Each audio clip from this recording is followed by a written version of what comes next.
შეზღუდული შესაძლებლობების მქონე პირებისთვის კეჩხობის სანატორიუმში სარეაბილიტაციო კურსი ბათუმის მერიის ორგანიზებით მოეწყო, თუმცა ადგილზე ჩასულ ბენეფიციარებს პანდუსების არარსებობის გამო პრობლემები შეექმნათ. კიდევ რა ვითარება დახვდათ მათ ადგილზე, ამ შესახებ ჩვენი რეპორტაჟი. არ უნდა მიეღო ამ დაწესებულებას ისეთი უნარშეზღუდული ბავშვები თუ არ აკმაყოფილებდა იმ პირობებს, რაც სჭირდებათ ამათ. 9 წლის გიგა სარეაბილიტაციო კურსს კეჩხობში გადის, თუმცა პანდუსების არარსებობის გამო მისთვის ეტლით გადაადგილებაც კი შეუძლებელია. დედა ამბობს, რომ საკურორტო სამკურნალო რეაბილიტაციის 15 დღიანი კურსი ბათუმის მერიამ დააფინანსა. საყვებად რამდენი მეტრია დაახლოებით 300 ხო იქნება.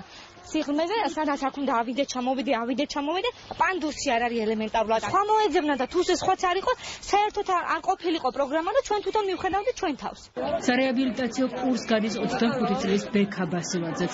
ეტლით მოსარგებლე დამოუკიდებლად ვერ გადაადგილდება, ამიტომ კეჩხობში ბებიასთან ერთად ჩამოვიდა.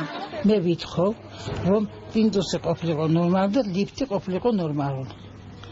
ხოდა ამ ხელა შორს არ ყოფილიყო სასადილო. მეც არაფერს არ ვითხოვ.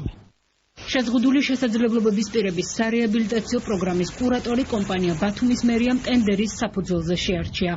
კონკურსის ერთადერთი მონაწილეც და გამარჯვებულიც შეპესე თოლია. სწორედ ამ კომპანიამ შეარჩია ბენეფიციარებისთვის კეჩხობის სანატორიუმი. თოლიას წარმომადგენელი ამბობს, რომ სანატორიუმში მათთვის ყველა პირობაა შექმნილი.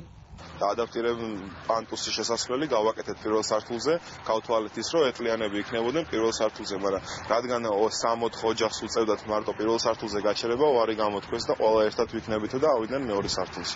პანდუსი, რომელზეც ზურაბ ახალაია საუბრობს, კეჩხობში მართლაც არის, თუმცა ხის და თანაც ხელნაკეთი. სანატორიუმის დირექტორი ამბობს, რომ მათ ეტლით მოსარგებლეთა დასვენებისათვის საჭირო პირობები არ აქვთ და წინასწარ რომ სცოდნოდა ამის შესახებ დამკვეთ კომპანიასაც გააფრთხილებდა.